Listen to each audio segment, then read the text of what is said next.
जिंदगी में मरते दम तक दोस्तों, ये एक बात आप जरूर जान लें कि वो कौन सी एक स्त्री है जो खुद के स्वार्थ के लिए अपने ही नजदीकी चाहने वाले को मौत के कुएं तक ले आती है, चाहे वो उसके पति हो या बच्चे या अपने ही परिवार के कोई भी सदस्य हो, सभी को अपनों से दूर कर देती है।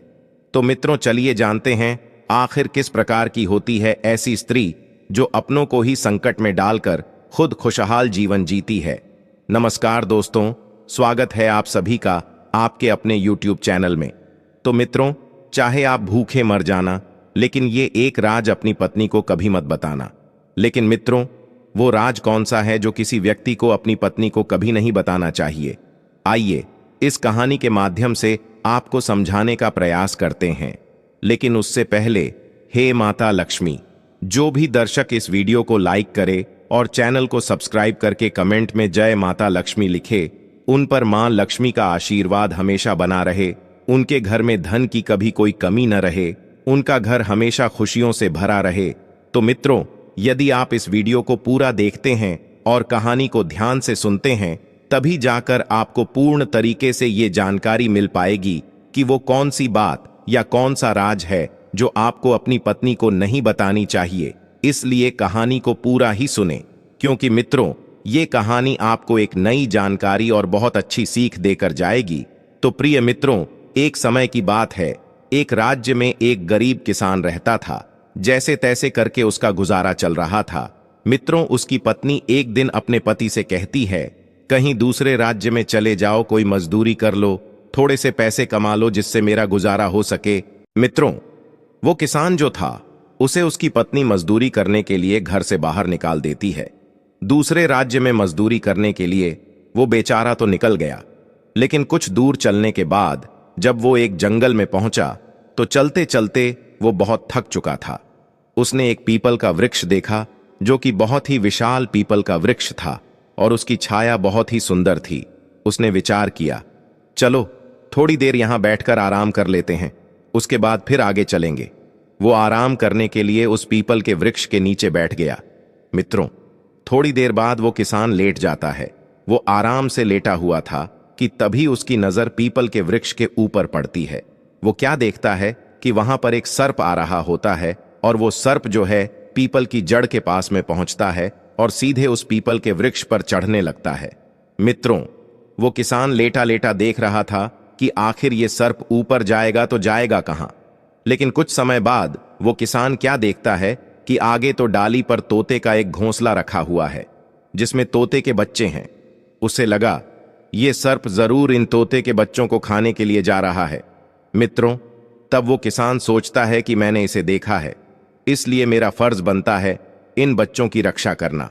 दोस्तों, वो किसान उठता है और उस सर्प को मार देता है और मार करके उसी पीपल के वृक्ष के नीचे में डाल देता है और फिर आराम से उसी जगह पर लेट जाता है। मित्रों, इस तरह से उसने तोते के बच्चों की रक्षा करी। थोड़ी देर के बाद में क्या होता है कि तोते के माता पिता आते हैं और जब तोते के बच्चों ने अपने माता पिता को देखा तो तोते के बच्चों ने सारी बात अपने माता पिता को बता दिया और कहा कि ये जो मुसाफिर यहां लेटा हुआ है, इसने ही हम लोगों की जान बचाई। अगर आज ये मुसाफिर हम लोगों की जान नहीं बचाता तो हम यहां मरे पड़े होते। ये मुसाफिर अगर उस सर्प को नहीं मारता तो आज हम इस दुनिया में नहीं होते। इसके हम एहसानमंद हैं।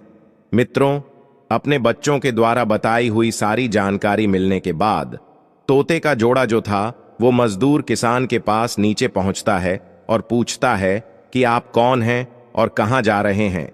तब ये किसान कहने लगा कि मैं एक गरीब किसान हूं, मजदूरी करने के लिए दूसरे राज्य में जा रहा हूं। मेरा घर का गुजारा नहीं चल पा रहा और मेरी पत्नी जो है मुझे घर से बाहर निकाल दी है। तोते का जोड़ा कहने लगा, ठीक है, आपसे हम चाहेंगे कि आप हमारे यहां रहे और हमारे बच्चों का ध्यान रखें, क्योंकि हम ऐसे वैसे तोता नहीं है। हम दोनों तोते राजमहल में रहते हैं, वो भी महारानी के साथ।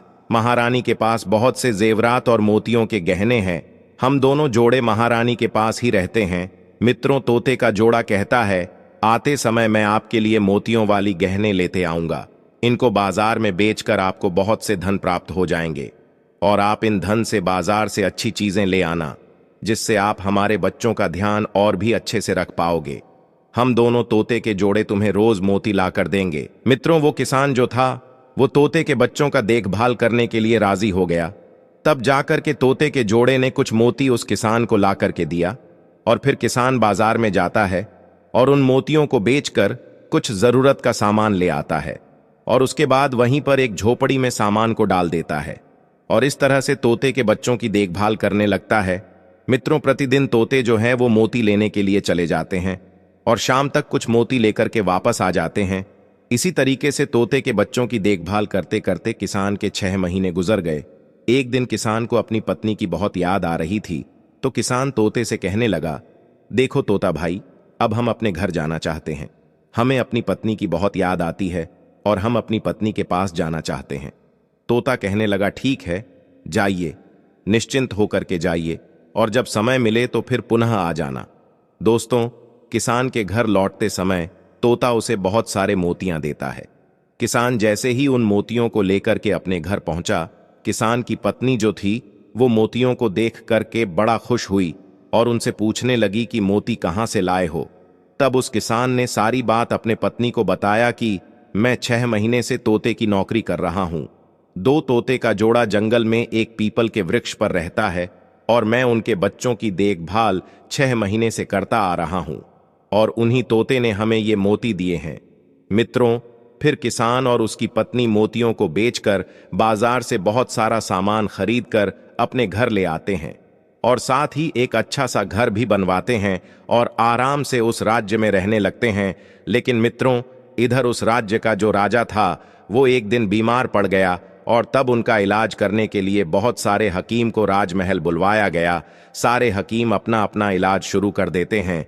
मित्रों, राजा का इलाज बहुत सारे हकीम मिलकर कर रहे थे, लेकिन राजा की तबीयत में कोई सुधार नहीं हो पा रहा था। मित्रों, जब राजा की तबीयत में कोई सुधार नहीं हुआ, सारे हकीम थक चुके थे, तब उनमें से एक हकीम जो था वो कहने लगा, हे राजा साहब, आपकी जिंदगी बच सकती है। राजा बोला, वो कैसे? तब हकीम कहने लगा, आपकी जिंदगी एक तोते का बच्चा बचा सकता है। राजा ने पूछा, वो कैसे? हकीम ने कहा, यदि आप तोते के बच्चे का मांस खा लेंगे तो आपकी जिंदगी बच जाएगी।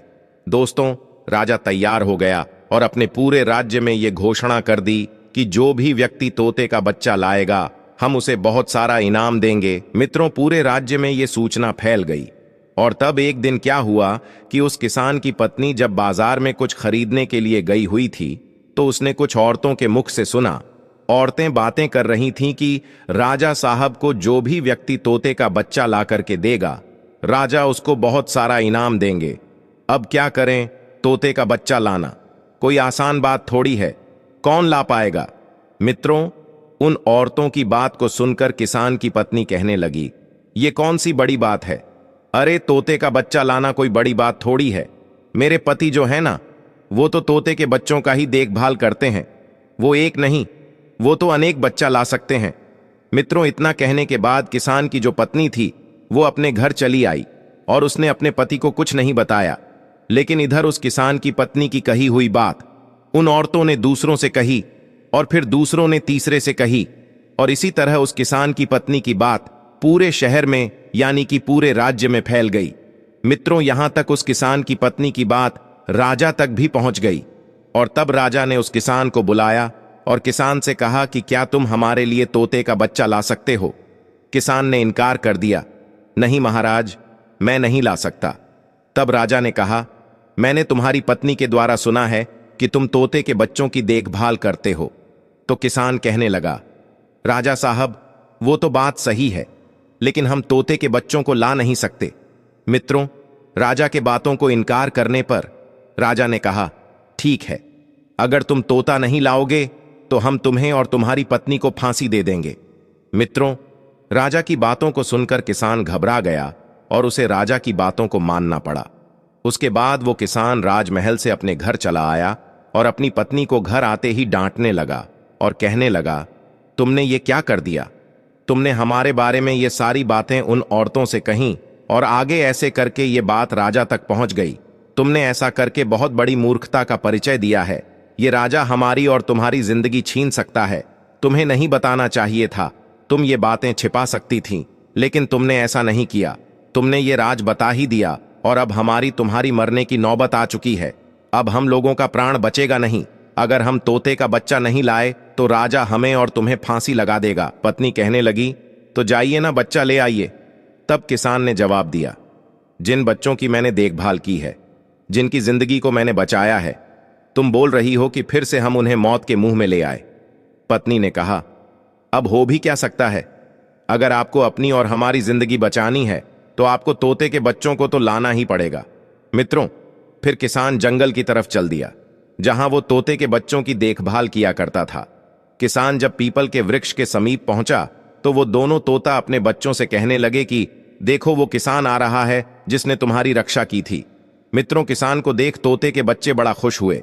तब तोते का जो जोड़ा था वो अपने बच्चों से कहने लगा कि इतना खुश क्यों हो रहे हो, वो तुम में से एक को लेने के लिए आ रहा है। तुम में से कौन है जो उसके साथ जाएगा? और बच्चों, एक बात ध्यान रखना, अगर जो भी जाएगा तो वो दोबारा लौट करके नहीं आएगा, क्योंकि राजा उसका मांस खाने वाला है, इसलिए वो तुम्हें लेने के लिए आया है। अब तुम में से कोई अगर तैयार है तो जाओ। मित्रों, तब एक बच्चा कहने लगा, मेरी जिंदगी तो इस किसान ने ही बचाई थी। आज इसकी जिंदगी का सवाल है, ये मुसीबत में है। चाहे हमारी जान क्यों ना चली जाए, लेकिन हम किसान के साथ जरूर जाएंगे। मित्रों, वो किसान तोते के जोड़े के पास पहुंचता है और अपनी सारी दास्तां उन तोतों को समझाता है। तब तोता उस किसान से बोला, मैं तुम्हारी मुसीबत को सही तरीके से पहले ही समझ चुका हूं, क्योंकि मैं वहीं राजमहल में था जब महाराज ने आपको और आपकी पत्नी को लेकर जो फांसी की बात कही। फिर तोते का जोड़ा कहता है, देखो किसान भाई, ये हमारा बच्चा है और ये तुम्हारे साथ जाने के लिए तैयार है। मित्रों, वो किसान उस दोनों बच्चों को लेकर के चला जाता है और राजा को दे देता है।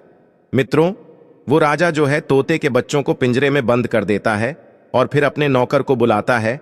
नौकर से कहता है कि इस पिंजरे को ले जाकर महल में रख दो, क्योंकि अभी काफी रात हो चुकी है, इसलिए अब मैं इसे कल की सुबह ही पिंजरे से निकालूंगा और तभी इसके मांस को खाऊंगा। मित्रों, नौकर जो है वो महल में जाकर के उस पिंजरे को रख दिया। फिर दोस्तों, क्या हुआ कि रात का समय था। राजा का जो बेटा था वो अपने कुछ दोस्तों के साथ उसी जगह पहुंचता है जहां पिंजरे में बंद तोते का बच्चा रखा हुआ था। राजकुमार अपने दोस्तों के साथ में वहां जाकर के तोते के बच्चे को देखने लगता है। तब एक दोस्त राजकुमार से कहता है, इस तोते के बच्चे को कृपा करके थोड़ा बाहर निकालिए, क्योंकि हमें ये बच्चे ठीक तरीके से दिख नहीं रहे हैं। बाहर निकालेंगे तभी ये पूरी तरह से दिख पाएगा। दोस्तों, राजकुमार जो था उसने क्या किया कि उस तोते के बच्चे को जैसे ही पिंजरे से निकालने के लिए पिंजरे को खोला तो वो तोते का बच्चा वहां से सीधे उड़ करके भाग गया। तब नौकर तुरंत जाकर के ये सूचना राजा को पहुंचाई कि राजकुमार ने तोते के बच्चे को पिंजड़ा खोलकर भगा दिया। मित्रों, राजा को बहुत क्रोध आया। राजा ने राजकुमार को बुलवाया और कहा कि तुमने तोते के बच्चे को क्यों भगा दिया। राजकुमार कहने लगा, पिताजी, मैं उसको देखना चाहता था, मैं उसे भगाना नहीं चाहता था, लेकिन वो भाग गया। इधर राजा इतना क्रोध में था कि उसने अपने सिपाहियों को बुलाया और कहा कि जाओ, इसे जंगल में ले जाओ और इसको मरवा दो, हम इसकी सूरत तक देखना नहीं चाहते। दोस्तों, अगला दिन जब होता है तो सिपाही जो है वो राजकुमार को मारने के लिए जंगल में ले जाते हैं और इधर तोते का बच्चा भाग करके अपने माता पिता यानी तोते के जोड़े के पास चला आता है। मित्रों, और इधर सिपाही जो है वो भी राजकुमार को मारने के लिए उसी जंगल में पहुंचता है, लेकिन तोते के जोड़े को यह बात पता था। तब तोते अपने बच्चे से कहता है कि तुम राजमहल से भाग करके क्यों आए? अरे, तुम्हारे भागने से उस राजकुमार की जान चली जाएगी। सिपाही लोग उस राजकुमार को मार देंगे, क्योंकि राजा यानी कि उसके पिता ने सिपाही को यह आदेश दिया है। मित्रों, फिर तोते का जोड़ा अपने बच्चों से कहता है, जाओ, उस राजकुमार की जान बचाओ, क्योंकि तुम्हारे वजह से आज उसकी जान जाने वाली है। मित्रों, तोते का बच्चा जो था वो आता है और जो सिपाही राजकुमार को मारने के लिए खड़े थे उन पर वह तोते का बच्चा प्रहार कर देता है, जिस वजह से वो सिपाही डर करके वहां से भाग निकलते हैं।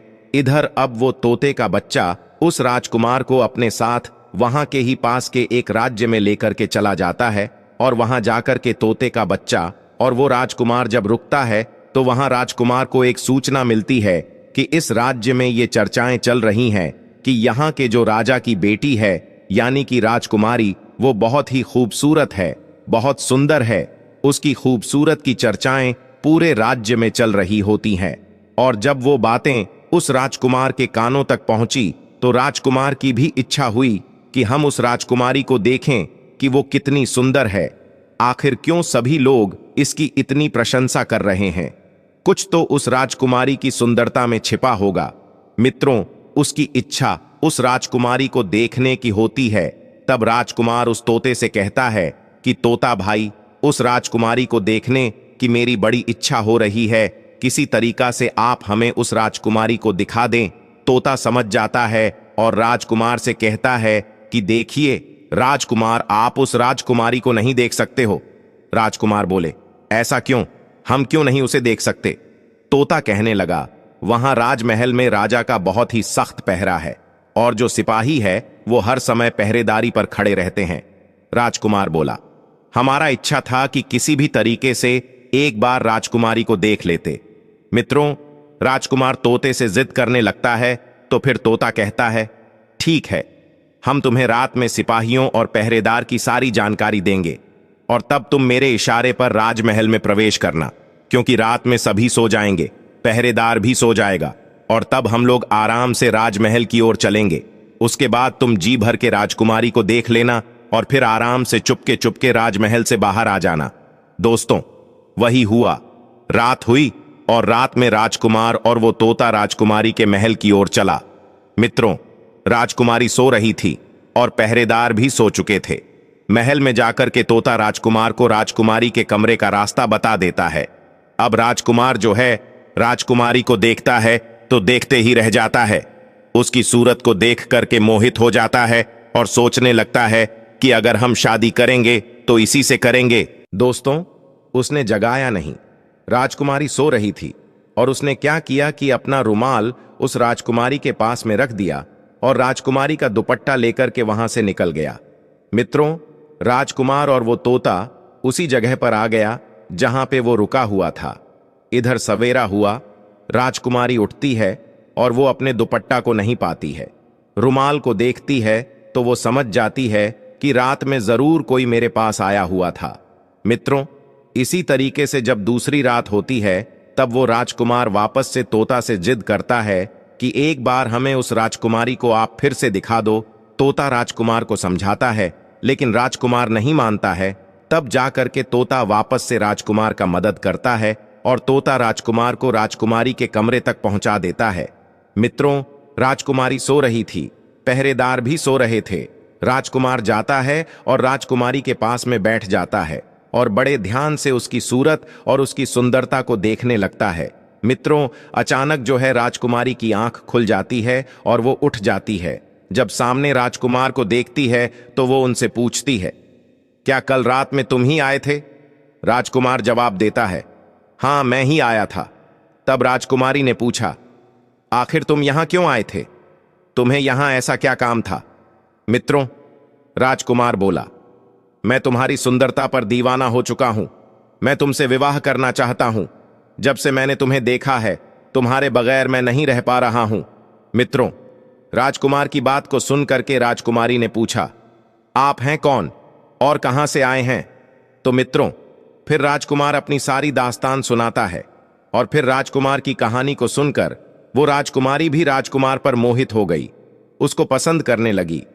मित्रों, शादी की बात जब राजकुमार ने दोबारा से कही तब राजकुमारी ने कहा, हमारे पिताजी आपसे शादी नहीं कराएंगे, क्योंकि पिताजी मेरी विवाह एक ऐसे राजकुमार से कराना चाहते हैं जिसके अंदर कई राज्य आता हो, जो हर राज्य पर अपना शासन चलाता हो। यानी कि अगर मैं दूसरी भाषा में कहूं तो एक बहुत बड़े हस्ती से मेरी विवाह कराना चाहते हैं, चाहे वो बेरहम, क्रूर या क्रोधी ही क्यों ना हो। लेकिन मेरे पास एक तरकीब है, मैं तुम्हारे साथ भाग चलती हूं और कोई दूसरी जगह चल करके हम लोग शादी कर लेंगे। मित्रों, फिर वो राजकुमार और राजकुमारी तोते के साथ बहुत दूर निकल जाते हैं और वहां जाकर के एक राज्य में अपना घर बना लेते हैं और वहीं रहने लगते हैं। दोस्तों, इस तरीके से वो राजकुमार और राजकुमारी वहां रहने लगे और वहीं पर राजकुमारी ने राजकुमार से विवाह भी कर ली। मित्रों, एक दिन क्या होता है कि उस राजकुमार के घर में आग लग जाती है और उस आग को बुझाने के चक्कर में उस तोते का एक एक पंख जो था वो जल जाता है। तब तोता ने कहा कि देखिए राजकुमार, अब आप अपने घर चले जाइए। आपके पिता आपसे कुछ नहीं कहेंगे, आपको मारने का प्रयास नहीं करेंगे। आपको जब अपने बहू के साथ में देखेंगे तो वो आपको अपना लेंगे। मेरा भी पंख जल चुका है, लेकिन जब मेरा पंख वापस से उग जाएगा तब हम आपसे मिलने के लिए जरूर आएंगे। दोस्तों, तोते की बात को मान करके वो राजकुमार अपनी राजकुमारी के साथ महल की ओर लौट चलता है। मित्रों, चलते चलते वो राजकुमार एक नदी के पास में पहुंचा। नदी के पार करने हेतु राजकुमार एक नाविक को बुलाता है और उस नाव पर बैठ करके राजकुमार और राजकुमारी नदी को पार करने लगते हैं। लेकिन जब नाव बीच मझधार में पहुंचती है तो वहां पर राजकुमार ने क्या देखा कि नाव पर एक चूहा है और वो नाविक जो था वो उसको हटा देता है। कई बार उस चूहे को नाविक ने हटाया तो राजकुमार कहने लगे, अरे ये बेचारा जल में मर जाएगा, ये अपने प्राणों की रक्षा करने के लिए नाव पर चढ़ रहा है, आप इसको चढ़ने दो। दोस्तों, तब नाविक ने उस चूहे को चढ़ने दिया और चूहा जैसे ही ऊपर चढ़ा तो वो नाव में अंदर जाकर के छिप गया। थोड़ी देर के बाद राजकुमार क्या देखते हैं कि नाव के भीतर पानी आने लगा, यानी चूहे ने उस नाव के अंदर छेद कर दिया था, जिस वजह से पानी नाव के अंदर आने लगा। मित्रों, पानी की वजह से नाव डूबने लगी और नाव की डूबने की वजह से राजकुमार और राजकुमारी उसी नदी में बह गए। राजकुमार नदी में बहता हुआ बहुत दूर चला जाता है और राजकुमारी भी उस जल में बहती हुई। एक राजा के महल का बगीचा था, वहां कीचड़ था। उसी कीचड़ में वो राजकुमारी जाकर के फंस जाती है। वो बेहोश के हाल में पड़ी हुई थी। इधर दोस्तों, क्या हुआ कि जब उस बाग का माली यानी बगीचा का माली वहां पहुंचा तो वो क्या देखा कि कीचड़ में एक सुंदर लड़की फंसी हुई है। तब वो तुरंत राजा को सूचना देता है और तब राजा वहां जाते हैं और उस सुंदर लड़की को उठवा करके अपने महल में ले आते हैं और उस राजकुमारी का इलाज करवाते हैं। मित्रों, कुछ दिनों के बाद वो राजकुमारी सही हो जाती है और जब वो अपना आंखें खोलती हैं तो वो अपने सामने एक राजा को पाती है। दोस्तों, राजा उसकी सुंदरता को पहले से ही देख रखा था और उसकी सुंदरता को देखकर राजा उससे विवाह करना चाहता था, क्योंकि राजकुमारी इतनी सुंदर थी कि उसे देखते ही उन पर कोई भी मोहित हो जाता था। राजा कहने लगा, हम तुमसे विवाह करना चाहते हैं, तुम हमारी रानी बन जाओ। दोस्तों, राजकुमारी बुद्धिमान थी। राजकुमारी ने विचार किया, अगर हम इसे मना करते हैं कि हम तुमसे विवाह नहीं करेंगे तो ये राजा जो है हमें अपने महल से निकलवा देगा, फिर मैं इस हालत में कहां जाऊंगी। इसलिए उसने राजा को नहीं बताया कि मैं पहले से ही शादीशुदा हूं। उसने कहा कि ठीक है, लेकिन मुझे थोड़ी दिन की मोहलत दीजिए। दोस्तों, राजा तैयार हो गया, लेकिन इधर जो राजकुमारी थी वो राजा के यहां रोज गरीबों को भोजन खिलाया करती थी और साथ ही चिड़िया को भी खाने के लिए दाना दिया करती थी। दोस्तों, एक दिन क्या होता है कि उसका पति जो राजकुमार था वो बेचारा विपत्ति का मारा हुआ उसी जगह पर भोजन की तलाश में पहुंचता है और जैसे ही वो वहां पहुंचा तो उसने क्या देखा कि राजकुमारी गरीबों को भोजन खिला रही थी और तभी राजकुमारी की भी नजर अपने पति पर पड़ी। मित्रों, राजकुमारी अपने पति को देखते ही पहचान ली और उसकी आंखों में आंसू आ गए। फिर उसने अलग में यानी एकांत में अपने राजकुमार को बुलाया और सारी बात बताई और कहा कि आप आराम से यहां रहिए और जब मौका मिलेगा तब हम लोग यहां से भाग चलेंगे, क्योंकि राजा ने बहुत ही कड़ी सुरक्षा रखी है। सैकड़ों हजारों सिपाहियां इस महल के चारों ओर हमेशा घूमते रहते हैं। मित्रों, राजकुमारी की बातों को सुनकर राजकुमार सहमत हो गया और उसी राजमहल में नौकर बन करके रहने लगा और राजकुमारी की सहायता करने लगा। मजदूरों के लिए यानी गरीबों के लिए खाना परोसने लगा। इधर दोस्तों, अब क्या हुआ कि राजकुमारी राजकुमार के साथ प्रतिदिन चिड़िया को दाना चुभाया करती थी, लेकिन उस राजा को नहीं मालूम था कि ये राजकुमार इसका पति है। वो तो उस राजकुमार को राजकुमारी का नौकर समझता था। दोस्तों, कई दिन बीत गए, लेकिन एक दिन क्या होता है कि वो तोता भी दाना चुभने के लिए वहां आता है जिसने राजकुमार की मदद की थी। मित्रों, जैसे ही राजकुमार और राजकुमारी ने उस तोते को देखा, उन्होंने उसे पहचान लिया। उस तोते का पंख भी उग आया था। तोता पूरे तरीके से उड़ान भरने के में सक्षम था। जब राजकुमार और राजकुमारी ने अपने तोते को देखा तो उनके आंखों में आंसू छलक आया। फिर राजकुमार ने उस तोते को सारी बात बताई कि इस तरह से हम यहां फंसे हुए हैं, राजा को नहीं मालूम है कि हम पति पत्नी हैं। तोता कहने लगा, आप लोग चिंता न करें, आज रात जब ये सारे सो जाएंगे तब हम अपने साथ आप दोनों को आपके पिता के घर पर पहुंचा देंगे। दोस्तों, वही हुआ, जब रात हुई तो राजा, पहरेदार और सिपाही लोग सब सो गए। तब तोता क्या करता है कि राजमहल से बाहर निकलने के लिए तोता राजकुमार को रास्ता दिखाता है, और इस तरह चुपके चुपके राजकुमार और राजकुमारी महल से बाहर आ जाते हैं और अपने घर की तरफ चल देते हैं। अपने महल में पहुंचते ही तोता सहित राजकुमार अपनी पत्नी के साथ अपने पिता से मिले और सारी बात अपने पिता से कही। राजकुमार का पिता यानी कि राजा बड़ा खुश हुआ, अपने बेटे को गले से लगा लिया और कहा कि बेटा क्षमा करना। तब राजकुमार ने कहा, पिताजी ये तोता आप देख रहे हैं, ये वही तोता है जिसको आप खाने जा रहे थे। इसने हमारी बहुत मदद की है, हमारी रक्षा की है और कई मुसीबतों से हमें बाहर निकाला है। मित्रों, फिर वो राजा जो था वो उस तोता से भी क्षमा मांगा, और तब तोता जो है वो वहां से उड़ता है और अपने माता पिता के पास में पहुंच जाता है। और इधर जो राजकुमार है वो अपनी पत्नी के साथ पिता के यहां अपने महल में रहने लगता है।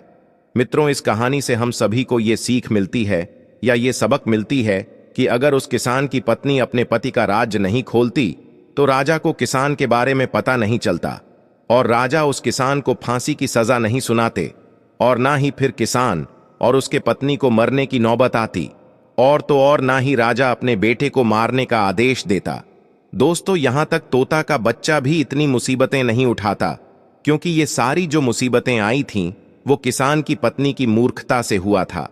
किसान की पत्नी अगर ये मूर्खता का परिचय ना देती, अपने पति का राज ना खोलती, तो किसान और उस तोता के साथ और तो और उस राजकुमार के साथ भी ये घटनाएं या ये परेशानियां नहीं होती। ये मुसीबतें इन लोगों को उठानी ही नहीं पड़ती। केवल किसान की पत्नी के मूर्खता से इन सभी लोगों को इतनी परेशानी और मुसीबत उठानी पड़ी। मित्रों, ये कहानी आपको बताती है और सिखाती है कि चाहे आप भूखे मर जाओ, हजारों परेशानियां उठा लो, हजारों संकट उठा लो, लेकिन ऐसे राज अपनी स्त्रियों को मत बताओ जिससे आपको मरने तक की नौबत आ जाए। मित्रों, मैं उम्मीद करता हूं ये कहानी आपको जरूर पसंद आई होगी। दोस्तों, यदि आपको यह वीडियो पसंद आई हो तो प्लीज आप इस चैनल को सब्सक्राइब अवश्य करें, वीडियो को लाइक करें और दोस्तों, सच्ची श्रद्धा